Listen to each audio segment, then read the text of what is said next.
for having me here. It's quite a wonderful session to be here, and obviously lots of interesting talk today, and thanks for the opportunity to be here. So, as you all got, I have also got a long name, and I put there, and sometimes my title would be quite longer than, my name would be quite longer than the title. That's what usually happens, but I've turned that down. Right, I'm actually talking about why Johnny still find usable security and privacy engineering so hard. So the Johnny could be the engineer. So I just try to come up with a fancy name, and rather than say an engineer. So I wanted to make sure that whoever the person who's reading that work that we have already done would find it quite interesting. And when it comes to security engineering, particularly software or security engineering, people find it quite hard because attackers find it humans as the weakest link in information security. And because they're always interested in identifying the human weaknesses and then design the technology to help to protect them. So if you look at previous attacks, they are constantly arguing humans are the weakest link in information security. Actually, I do not like this argument, this narrative, because humans are not the weakest link in information security. As humans are the weakest link in information security from the attacker's perspective. Attackers are quite keen to understand how do we manipulate humans through the different attacks. So, but as a system engineers, scientists, what our duty, our responsibility is to understand the weakest link and turn that weakest link into a stronger one. How do you do that? When we design the systems, we need to take human element on board. Take in human element considerations, and then design and develop whatever the systems, either privacy, or security, or engineering systems that we build on. And so why do people keep constantly talking about humans are the weakest link in information security? Let's create a password. So now what? Create a password that's at least 6 characters long with a mixture of letters and numbers. So that's what we are getting from the password rules, from the systems we implement, we design and develop. When you look at that, how about 1, 2, 3? Users find it quite the easiest way to sneak into the system, so stay away from the systems. Security solutions. It has to be, so then the error message is going to say that it has to include at least letters and be at least 6 characters long. How about ABC? So they don't really understand the system that we design for people. They find it quite difficult to understand or to interact with the system because the systems are not being humanly designed. So then they say letters and numbers and at least 6 characters long. What about foursome? And I've been told that not to use a filthy language, but sometimes. When it comes to the password rules, that means uppercase, lowercase, special case characters that we've got to use. But in that case, that sidetrack, that is against the usability. It is very difficult to remember these usernames and passwords, and particularly when you set up according to the password rules. So that is quite challenging. That how do you, when you engineer something, how do you balance the usability perspective as well as the security perspective when it comes to design better systems? So when you come up with the password rules, and people find it quite difficult to understand, difficult to remember. So password recovery service for moron, and I don't remember my password. Is it 1, 2, 3? How many times we have been talking to ourselves about when we try to enter our password? So because according to password rules, they say you have 10 different websites, you should have 10 different passwords for that. So, but which is quite challenging, I do believe, in this case. And when it comes to that, when the users are provided with password rules and a kind of very complex systems, and then what they do is they try to easily bypass. They might say that, okay, in order to protect my company from ransomware attacks, I've decided not to open any emails for this month because we can't eliminate end user from the systems. So whatever the things that we engineer, have we thought about taking human elements? into considerations when it comes to designing and developing systems. Particularly, this is quite important in security and privacy aspects, perspective. So I will talk about a lot of attacks and what has happened in the past and what kind of research we investigate in order to break into the systems in Australian Defence Force Academy. So if you've been asked to use, how many of you have been using at least one of these passwords here? I've got a legitimate one answer. Yeah, and so basically, this is the statistics that I have taken from 2016, starting from 1, 2, 3, 4 to Star Wars. Perhaps the worst password that I've ever seen in our life, and people know about it. So you don't have to make a sophisticated attack to break into people's systems, but you could use social engineering, understanding people, understanding their behavior, and then break into the system. You don't have to have. A 24-year-old, 19-year-old guy can hack into US vice presidential candidate back in 2008, Sarah Palin, the Yahoo account. He hasn't used complicated techniques. He just used social engineering techniques to set up his security questions where he could recover the password and reset the password. But Sarah didn't know about this. And she's not the technologist. She's not a technology person. She's just a normal average person. If the system is not being designed for people, so people, attackers would be interested in breaking into the system too. So when I think about how much of security we are sacrificing for convenience, assume that when we design systems like these, set a password for your account. You can use anything you like. Password, 1, 2, 3, Star Wars, anything you like. But the problem is, this is quite usable. Will that be secure? But when it comes to a situation like that, we design systems and asking users to generate passwords, which are quite complex and strong passwords. I do believe that. But in that case, we are opposing the interaction element. And this is not quite convenient for the users. And therefore, they just try to move on to a less secure but more usable system. And they might not use the system. So this is kind of a challenging thing that we have. And the people find it quite difficult to remember the password in this case. And think about, this is my desktop actually. Think about situations. I wanted to list down all files on my desktop, and this is just the only file that I've got. That's not the nicest picture, by the way, but that's my picture. It's an osanka.jpg. And if you look at these on my console, it's got read, write, execute, all the privileges that I have got. But can a normal person understand this? Of course not. But if you provide this one, yes, we can understand that. Because we know that Nolin, we have got 3 accounts, Nolin, that's me, that's myself, and we have got a staff account. Our IT folks in defense can access to that bloody staff account. And actually, I didn't want to do that, but there is no mechanism that I can save from that kind of stuff. But everyone has got privileges. Read, write, execute. They can do it. But actually, that's a disabled one. Nobody can access to that. That's for the security reason.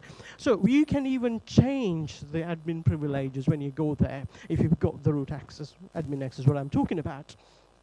But this is easy to understand about all the file size, where it's been stored, and the time that they have created. All the information will be there, we know that.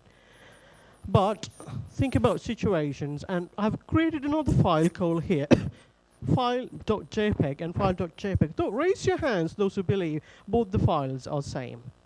In file1.jpg, file.jpg. So those two, it looks the same. Raise your hands, those two things, those files, they look the same. So actually speaking, those files, those are 2 different files. So the second one is I. So the file.jpg with capital I, I've replaced that with capital I. Would you be able to differentiate that? Note the difference. You can't. This is where the attackers are interested in. And if you provide with a graphical user interface, but you can't provide the console for the normal people because they don't understand about how to use all the commands, ls. Whatever the things that you wanted to type in. That's a problem that we are facing today. And attackers are, because recently we have uncovered some of the attacks, like people use ASCII code values to create the particular letters in the alphabet. So then, instead of having apple.com, because users might see that apple.com, but in the DNS, domain name systems, they have changed that through the ASCII value and where the service identifies the different domain name systems, but which is not the Apple, but it will display apple.co.uk or .com.au, whatever the things that they wanted to. But that's not the proper Apple thing. So even the specialists like security experts and security professionals like ourselves can't identify that. Then think about general users. Definitely can't identify these kind of things. So when you do that in the graphical user interface, this is very basic examples. People find it difficult, but if you use the console applications, you can particularly identify the difference. So you see the first one is a capital I, and the second one is L, which is the different thing, but which is not being able to differentiate on the graphical user interface. There are all different techniques people are using to fool people. So that's what we are interested in. And when we engineer the systems, we need to take all the aspects into considerations. And let's have a look at this and what's happening before talking about a lot of password things. How am I going to play this? We're talking about cybersecurity today and how safe people's passwords are. What is one of your online passwords currently? It is my dog's name and the year I graduated from high school. Oh, what kind of dog do you have? I have a Chihuahua Papillon. And what's its name? Jameson. Jameson.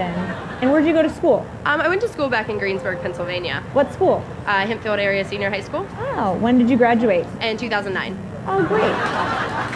It's like my cat's name and then just like a random number. Okay. Have you had this cat for a while? Yeah, she's my childhood pet. Aw. And what's her name? Her name is Jolie. Jolie. So like past years would be Jolie and then a number. Yeah. Like number 1? Like my birthday. Oh, when is your birthday? June 12th. Oh, nice. And what year were you born? 95. Oh, great. So Jolie, 6, 12, 95. Yes. Got it. So you mean to give my password right now? No, I cannot do that.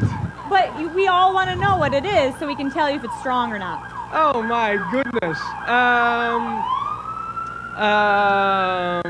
Let me think. Okay, one is Tel Aviv. Yeah. 4, 6, 8, and then Israel. It's only 3, but it's, you know, it's for me it's strong enough. Ireland, 1, 2, 3, 4. Gemma, 1, 2, 3. Spelled G-E-M-M-A. Or Italian. Oh, beautiful. Yeah. Like so what? Like what's a good Italian password? my grandma's name. What's your grandma's name? Maria. Maria.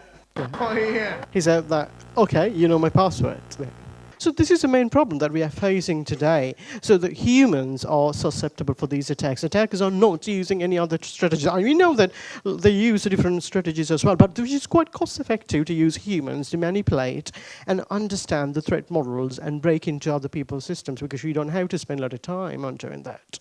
And because people are quite emotional, quite different. They behave differently in different situations. So that's what we should understand. And taking human into consideration when it comes to designing and developing systems, which is fundamentally important, but which is quite rather difficult task to do that. Because humans, they're different, they act differently. So we did a bit of work when I was in University of British Columbia, Canada, working with Apple Incorporation. We did a bit of work with Apple, and they came to us and they said that, hey, look, we are interested in, we know that there is a problem. So basically that's why we phrased the paper not as a breach or kind of thing. So there is a vulnerability, we just demonstrate it. That's it, because we are not allowed to do that. But I can speak publicly whatever I want.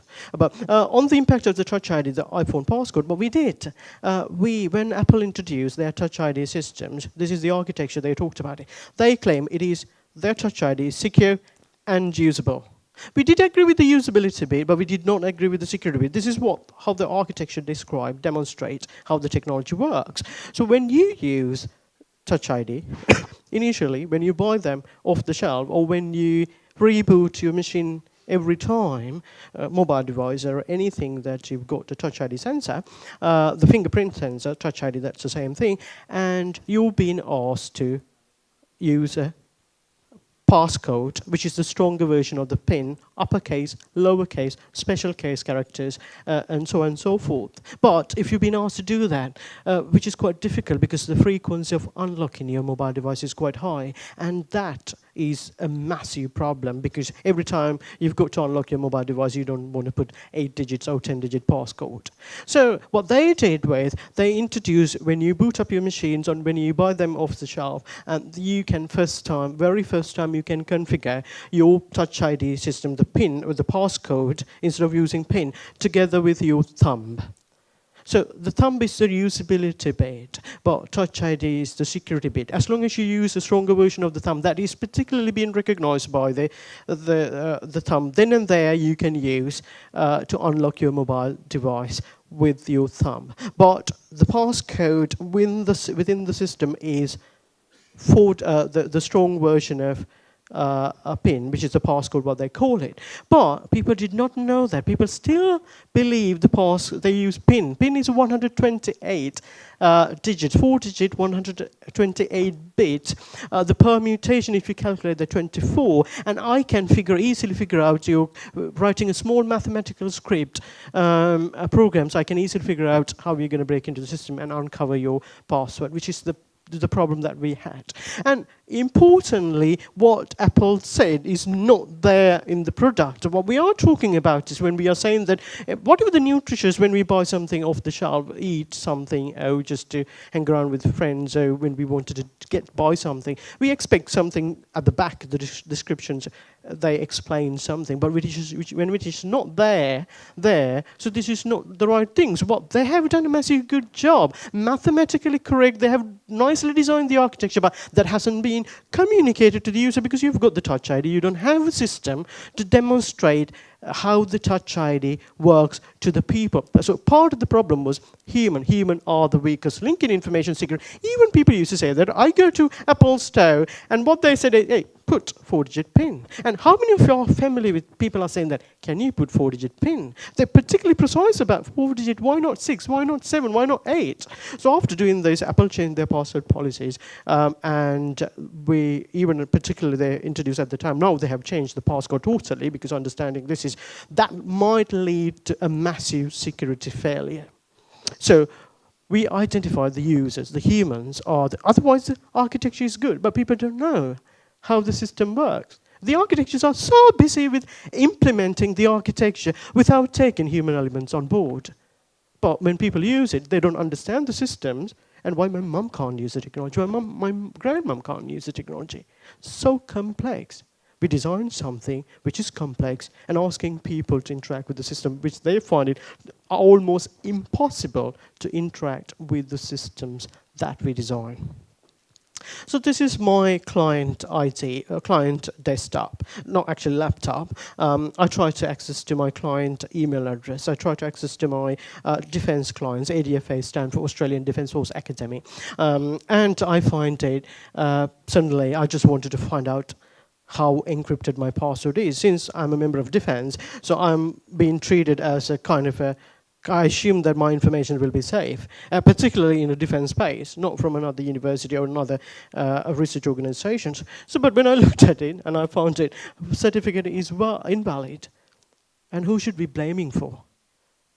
And all the information which is being transferred, which could be transferred between my client and the email server, are not encrypted.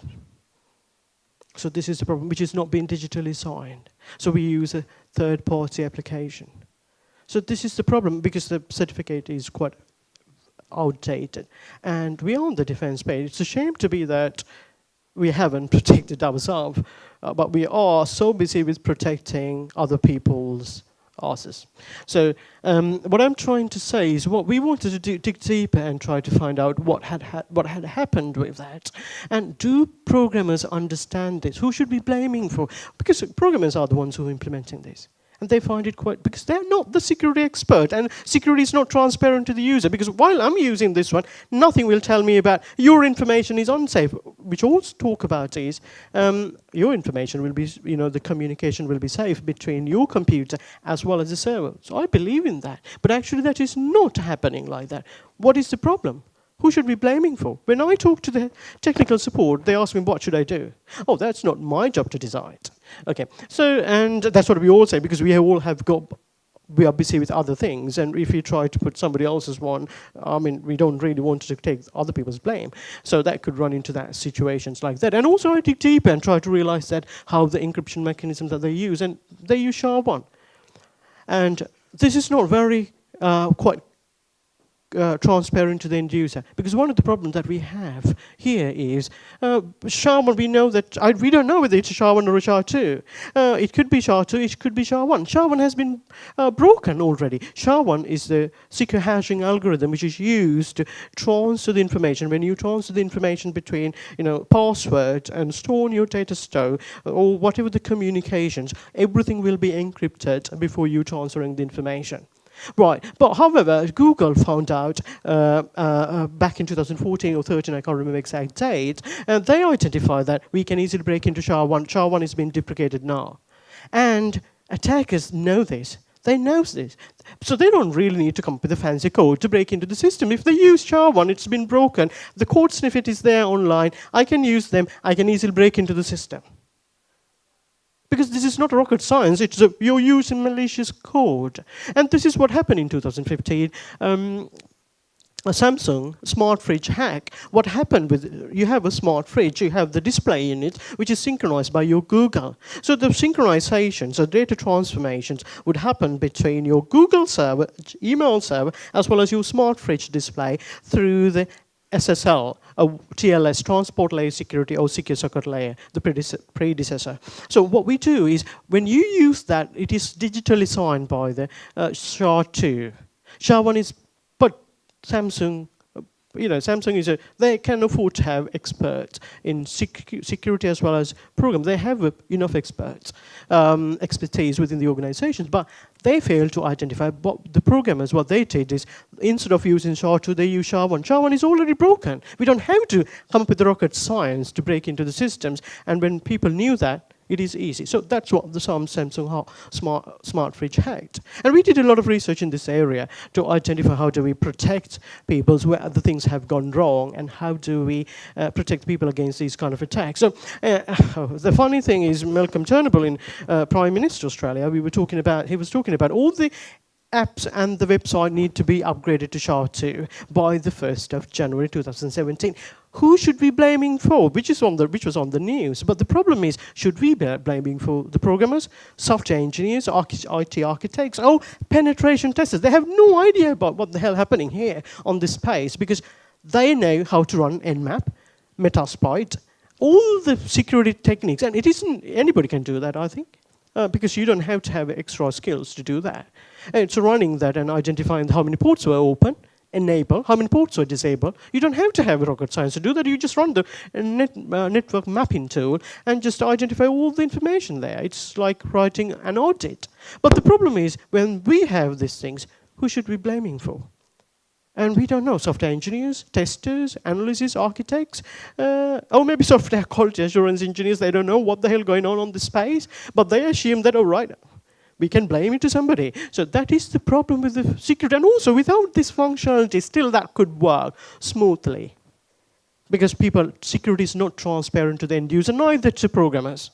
So this is a huge problem that we are facing today. So we did a lot of work in this space, and got our work in one of the top software engineering, security engineering journals.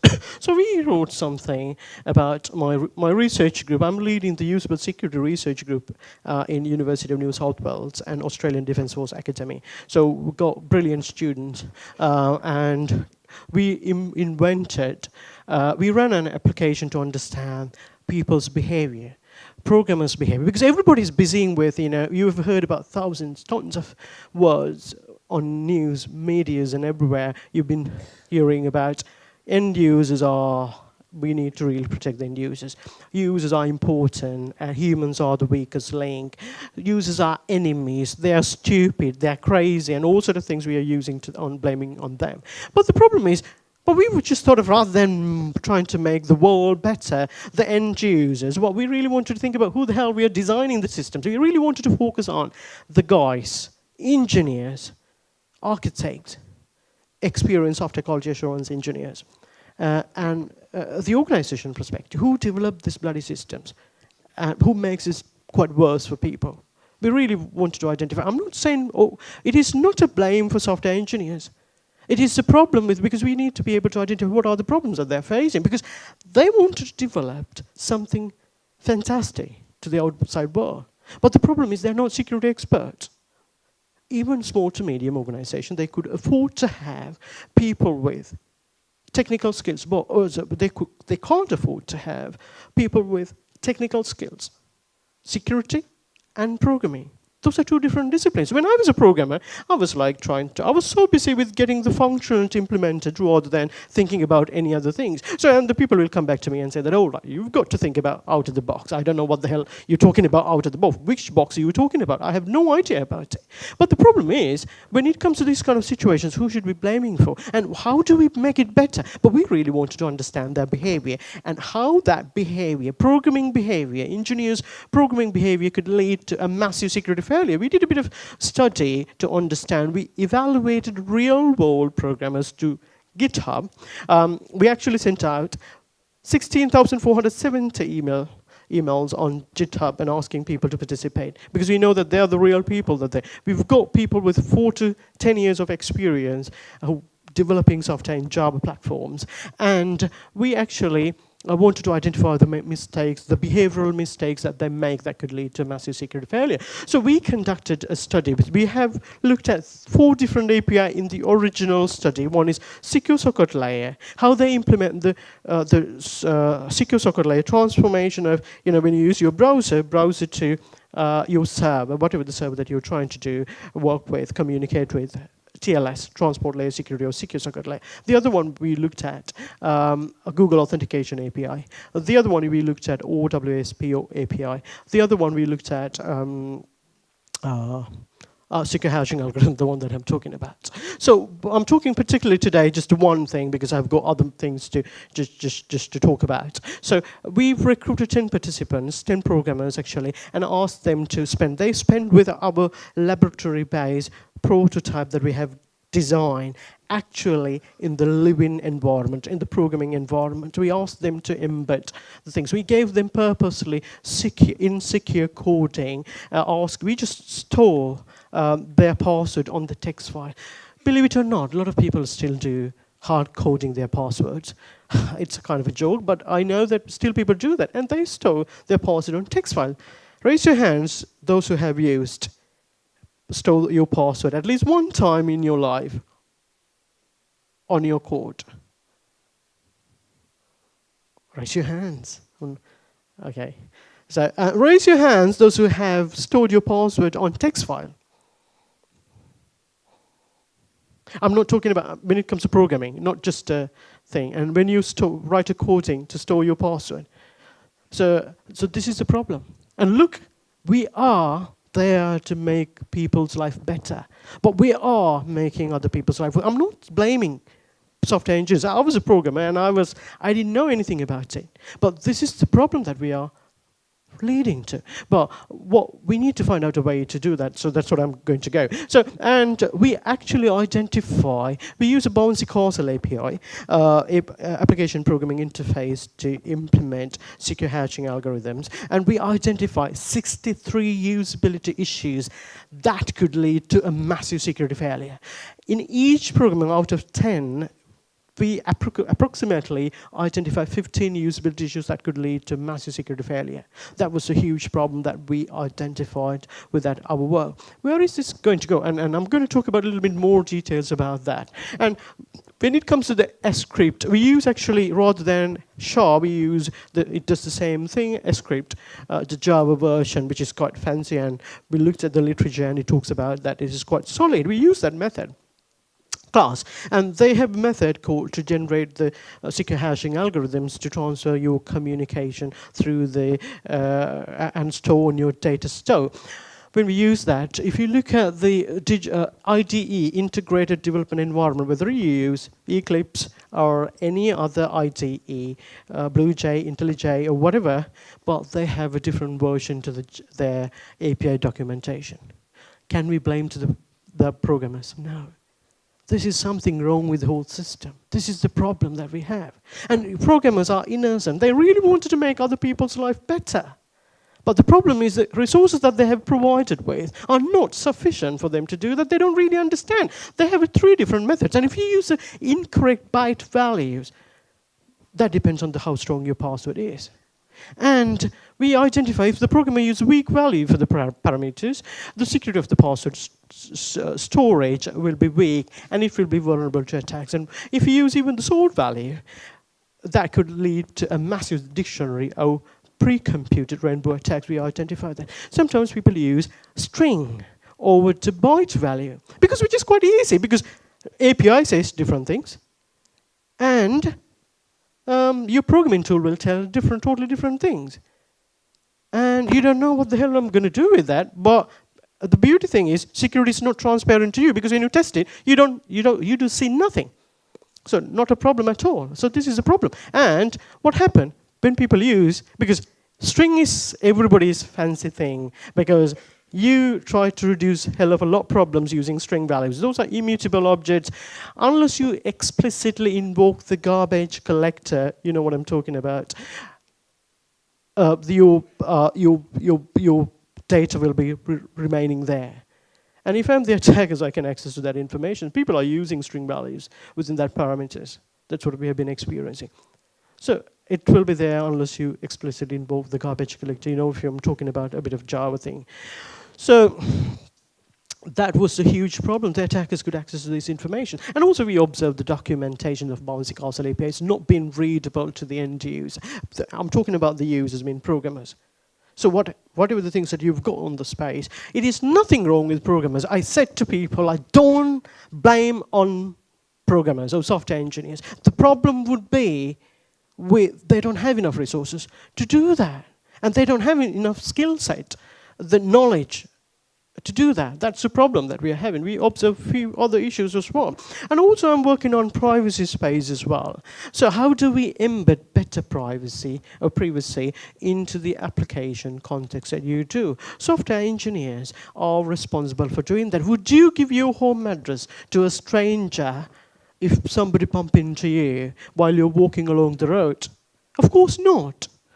Assume that how many people you give you home address. Assume that I happen to meet you, bump into you on the road, because before giving this talk, would you give your home address to myself? Raise your hands, those who think you don't. See? But how many of you have shared your geolocation information over the Facebook where other people can find your location within exactly 10-15 meters? At least once in your lifetime? I see a lot of people lying here. Yes, I've got a few honest hand up. So this is the problem. This is the problem thing, because we enable our geolocation over Twitter, or I'm not sure Twitter, but WhatsApp, Viber, kind of things. Who engineer the systems? But when we implement the geolocation information, GPS stuff, using the API, what we are interested in is getting the functionality done. And we said, wow, we got the Google map, we got all the location clearly done, and now it works. And we don't really think about privacy aspect of people, because whereas this opens up the back door for the attackers to, access to your system. So this is the fundamental problems that we have.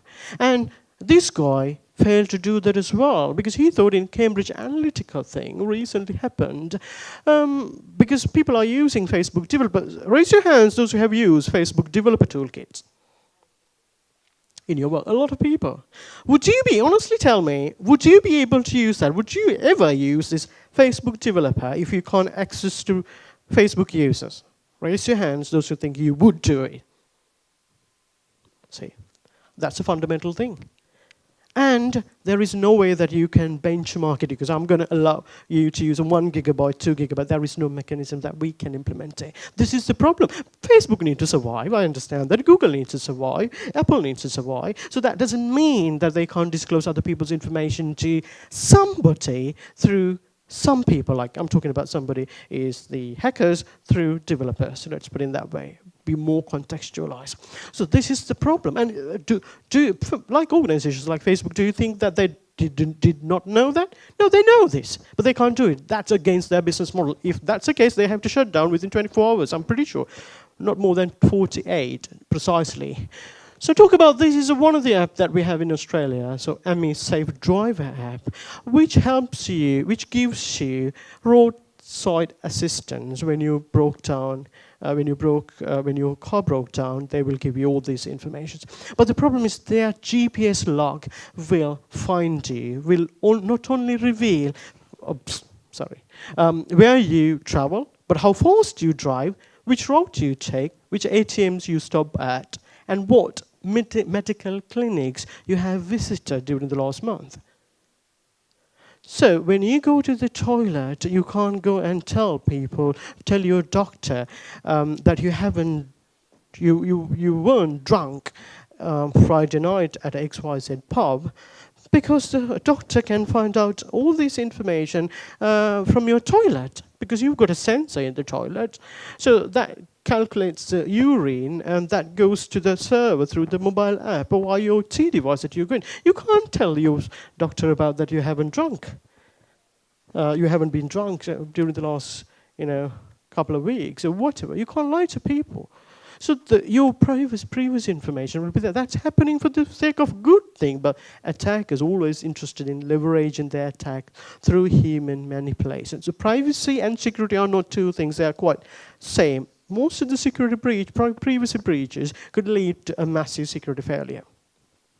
So think about Twitter privacy policy. Raise your hands, how many of you used, at least read Twitter privacy policy?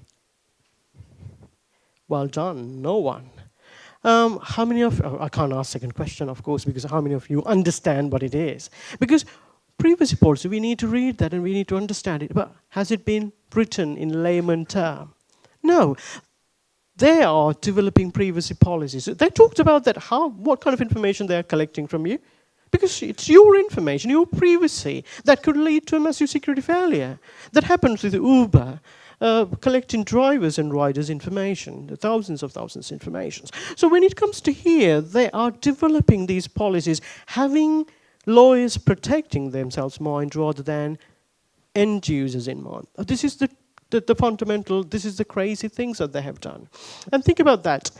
Sometimes you might have received, if you've been using that, August 2016, WhatsApp password, WhatsApp privacy policy has been updated. So they decided to go along with their parental company called Facebook, you know that. And in that case, they decided to share all the information that they're going to collect, people's phone numbers, text messages, as well as all the profile information shared with Facebook. Then you're going to use that for advertisements, or advertising campaigns. But has this been communicated to you properly? We are engineering systems for people. Have we looked at human?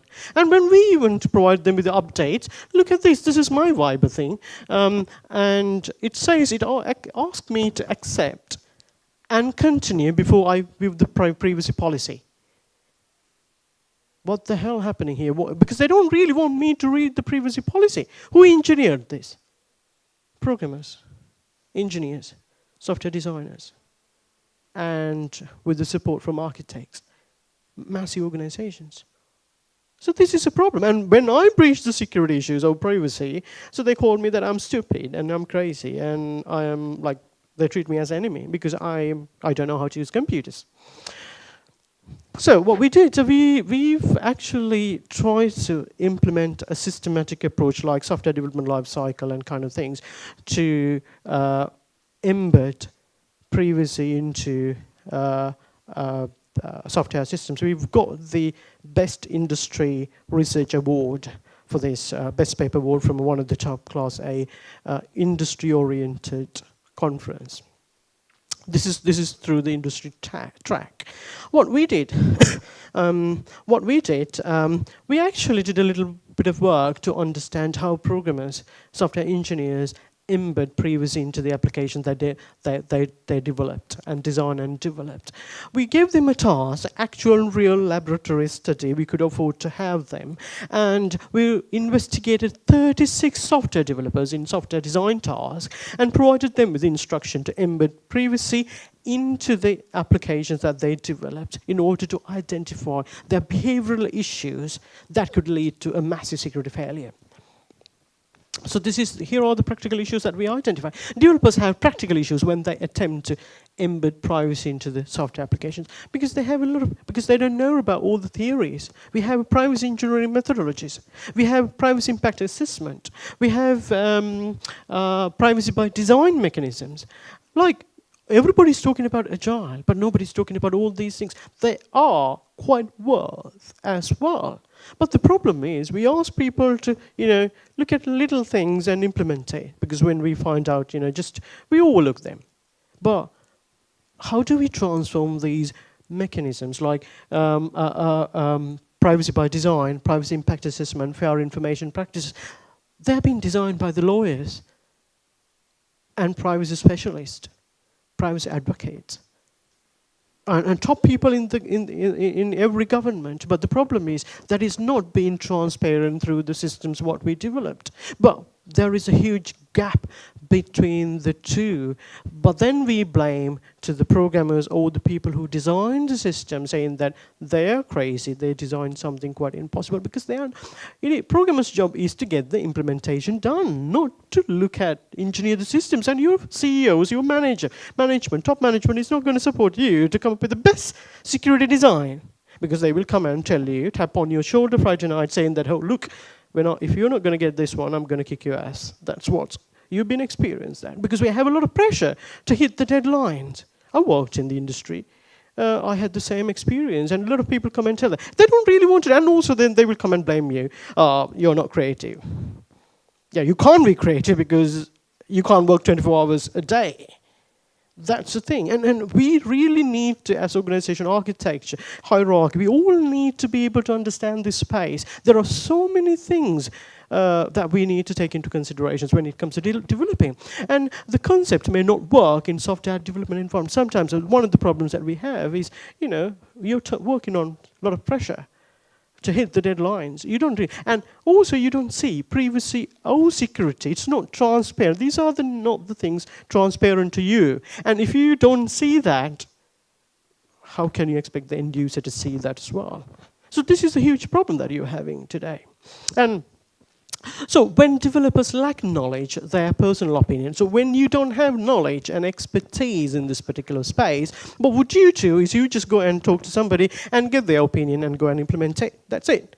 And then you think, oh, right, I'm done it, because it works. Anyway, it works without having security or privacy functionalities. So that is the bottom line. And also we have a complex system requirement, and it is very difficult at the architecture level, system analysis and information gathering and system analysis designing, all these phases, it's very difficult to identify where the privacy is going to fit in. Because you really need to pay attention to each and every stage of doing that. How do you do that? This is quite a question. We need to have a solid framework. That's what we are implementing at the moment. So I'm going to move on to a kind of interesting, different thing, and phishing. In March 2016, John Podesta, the chairman of Hillary Clinton's programming campaign, so he received an email with the subject line of someone has your password. Boom. Then it greets, hi John, and it says someone just used your password to try to sign in to a Google account. They provide all the information where somebody else, or perhaps the cyber criminals, access to your password, and the time and the date and the computer, as well as the location. And also it says that Google stopped this sign-in attempt, and you should change your password immediately to get your password back, otherwise, boom. And they provided you with a link. The link is coming from Bitly. Think about this sort of situations like Bitly. How many of you use Bitly? Bitly that provides you URL shortening service, because in Twitter you can only use 140 characters to enter into that, but when you use longer version of the URL. You can't do it. You need to shrink it. That provides this. Attackers use these techniques to shorten their URL and mimic their URL because the browsers would not identify that. This is being designed, basically, is for the good purpose, but attackers use that for mimicking things, mocking things up. So I'll ask a question, and you're quite familiar with phishing. I'm pretty sure that you have heard of phishing. Some of you have been phished. And so have you ever tried to fool somebody through technology? Maybe phishing for the money, or maybe just to have fun of it? Raise your hands. Have you ever been victimized of phishing attacks? Financially, or it could be just to have a fun? No? Well done. Yeah.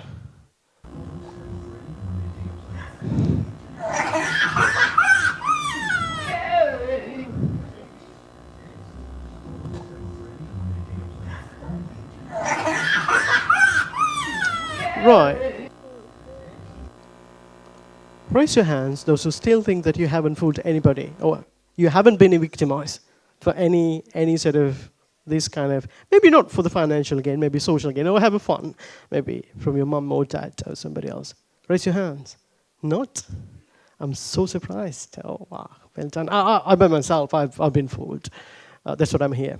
Right, and a bit of Carnegie Mellon University, a bunch of guys, they wanted to identify how, who falls for phishing. And they identify women are more susceptible than men for phishing. And also they said the people age range between 18 to 25 are the most vulnerable generation for phishing attacks because they use a lot of technology. So they use a lot of mobile technology. They try to connect to internet all the time, kind of things like that. So, and also we did a lot of work in this area to identify how do we better design education to enhance people's phishing threat avoidance behavior.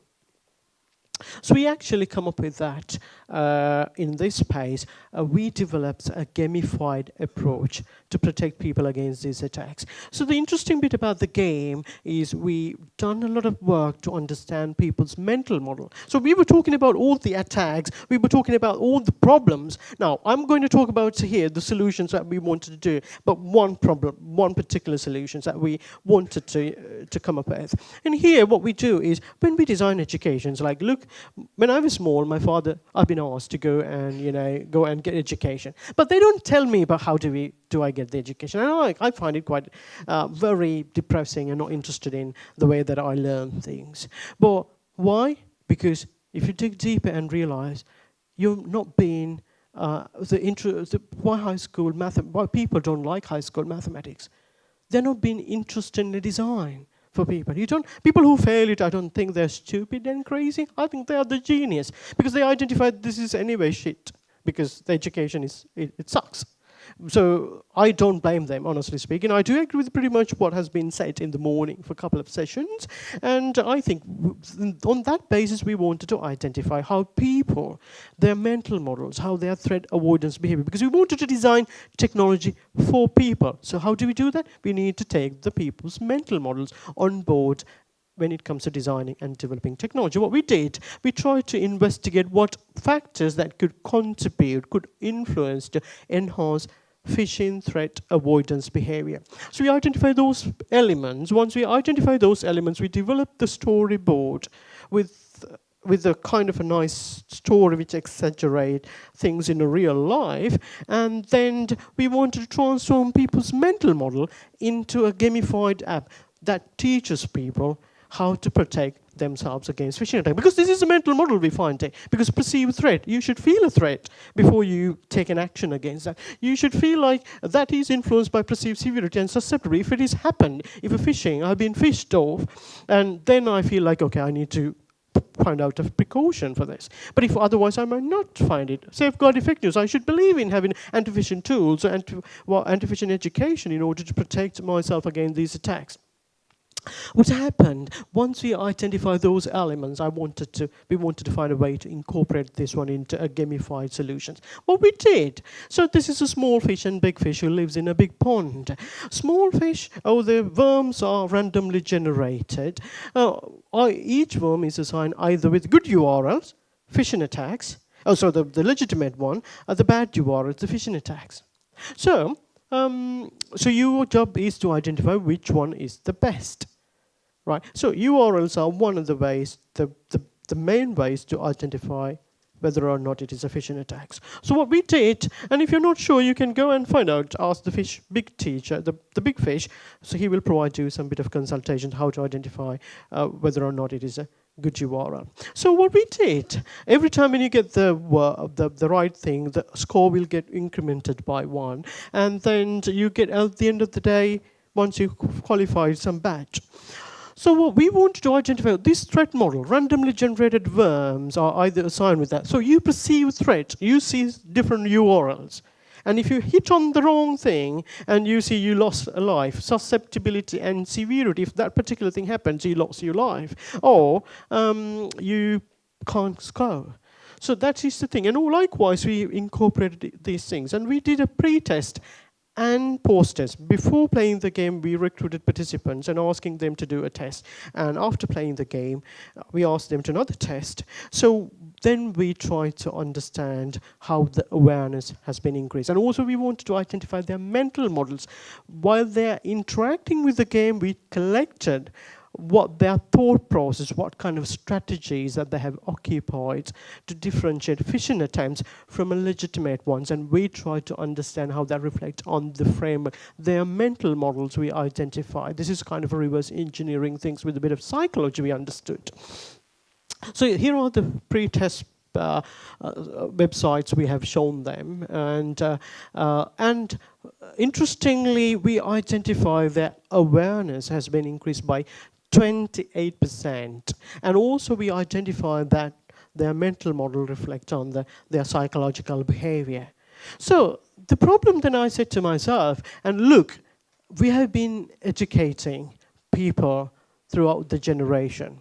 And my question is, education, training, professionalism, they do not reflect on the real world behavior. Because you know having anti-phishing tools installed on your computer will protect you. You know having antivirus education will help you to protect your computer. You know how to identify phishing attacks but the problem is that does not reflect on reality. Because while you're walking along the road, you get a text message or you get a Facebook request saying that you don't want to accept it, but you've got a fat finger. You just tap on it. Instead of rejecting that, you accept it. We can't go back and do that. There are kind of limitations to that. In that case, there are emotional things into it. You just say that, okay, I'll give it a go, I don't care. So that is the problem, the human element. So your education does not always reflect on actual behavior. So what we wanted to identify in the Australian Centre for Cybersecurity, where I work currently, we really wanted to understand now to what is the best solution that we can give. Because everybody's talking about when the technology doesn't work, okay, we should educate people. But nobody is talking about how do we better educate people. Even if you find a way to better educate people, that does not reflect on their actual behavior. Right, so in 2 minutes, I'm going to wrap up everything. Thank you. And I can talk all day. So what happened, we actually want to ask people to play the game, interact with the game. While they are interacting with the game, we collect their behavior, what kind of strategies that they occupy to differentiate phishing attempts from legitimate ones. And once we collect their information, we analyze and develop a threat model, understanding how the attackers could leverage their attacks through human manipulation. Because attackers are interested in people's behavior, not the technology.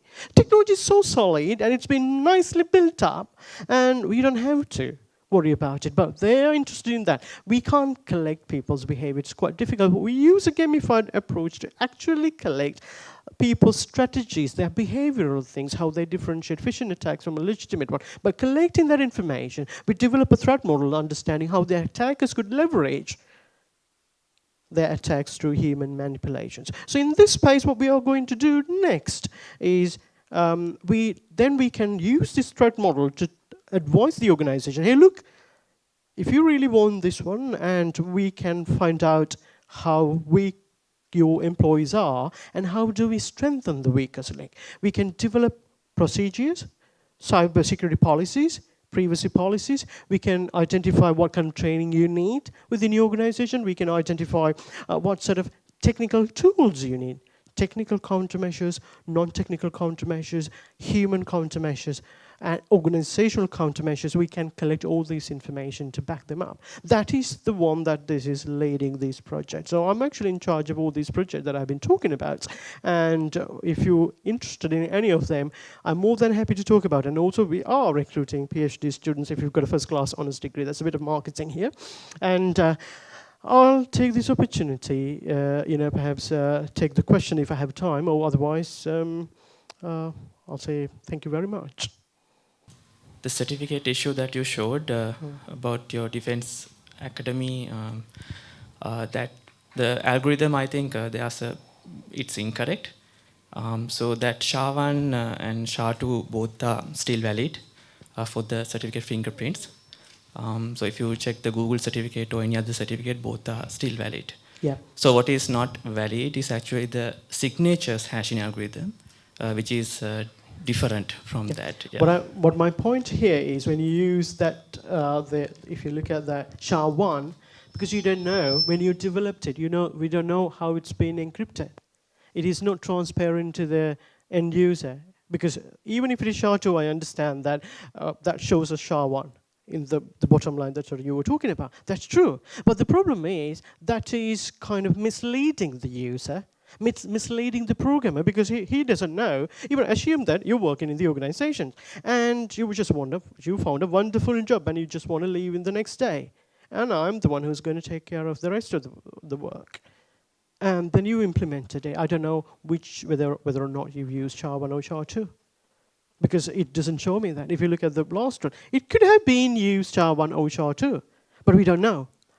The interface, it does not reflect. It doesn't give us what it is. Does that make sense?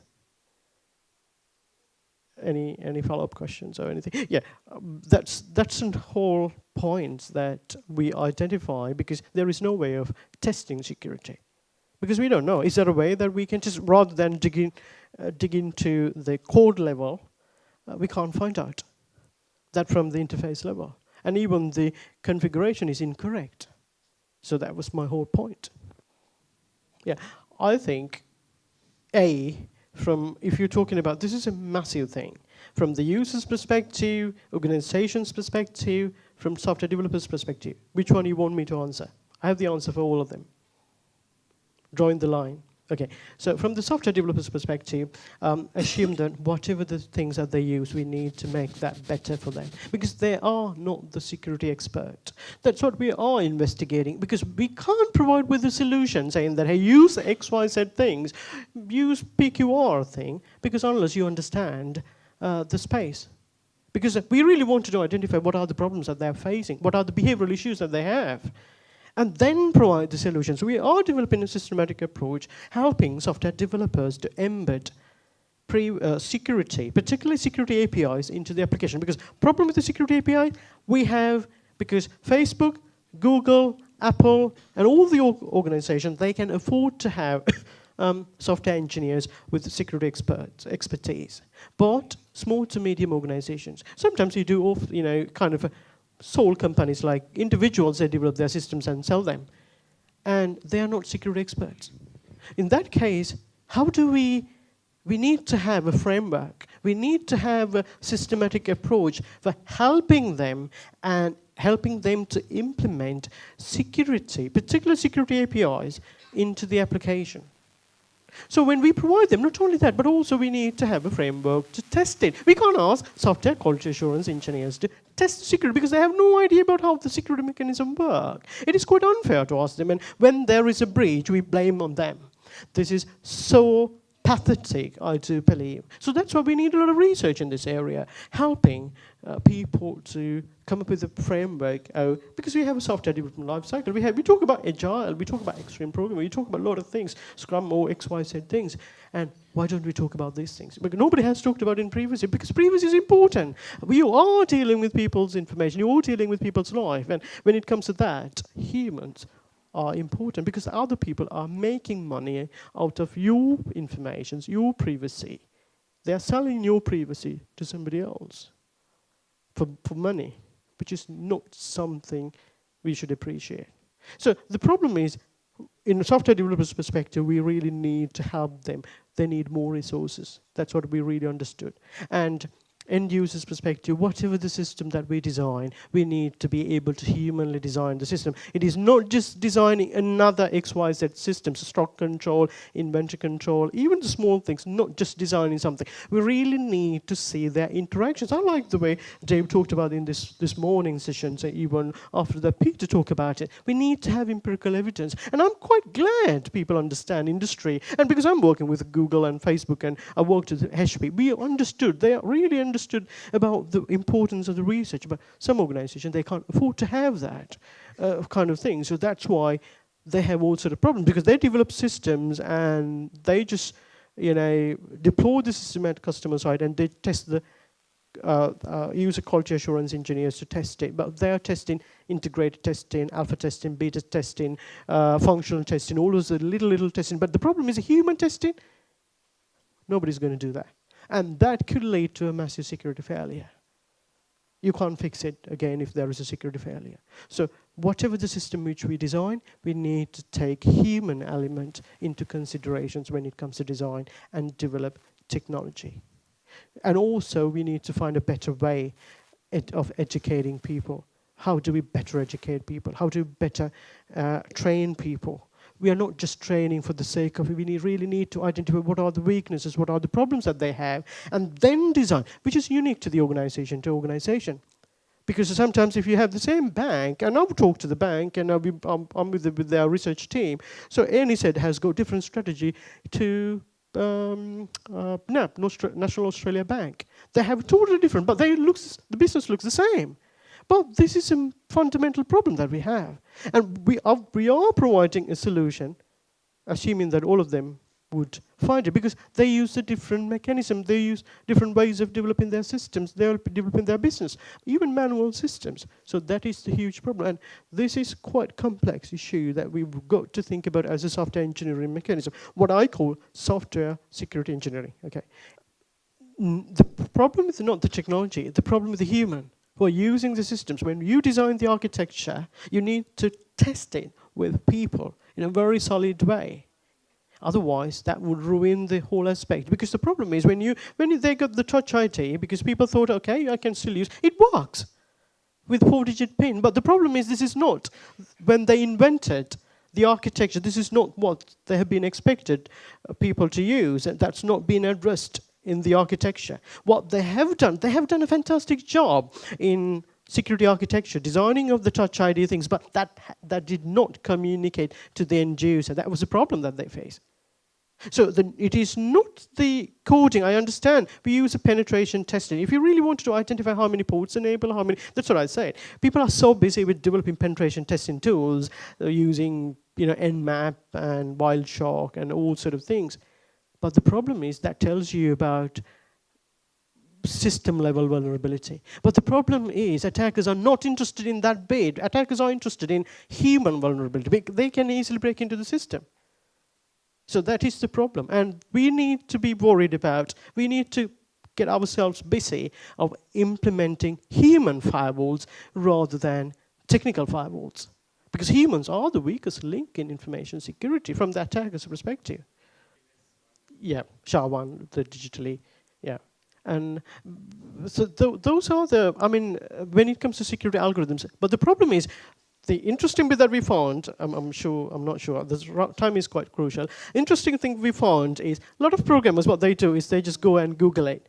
And you're quite familiar with the Stack Overflow, what I'm talking about, right? And a lot of the time, I find it, people who criticize a lot the Google, they have an algorithm, service engine optimization, search engine optimization. So you get the most hitted one at the top. And then people who have a lot of bugs, that will come up all the way. And people are, because as a programmer, what I do is normally when I do programming, I just copy and paste and plug it into the, put into my code snippet, and it works. Because when it comes to security, other functions, I know actually how it works, but in security, I don't know. That's the problem with that we have. SHA-1, even when you look at the configuration setup, it says SHA-1.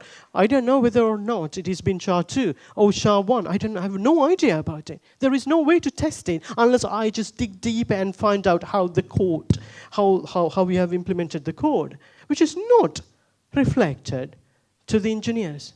The software quality assurance engineers. We can't blame on them. We cannot expect them to do that. So this is the main problem. And I think, so we might need to work a lot of research in this space. And if you're really interested in, and if you've got a first-class honors degree and planning to move to Australia, so feel free to drop an email. So the university has got a requirement to have a first-class degree. So even though we don't believe. So I'll shut up, and thank you very much for listening, the boring talk.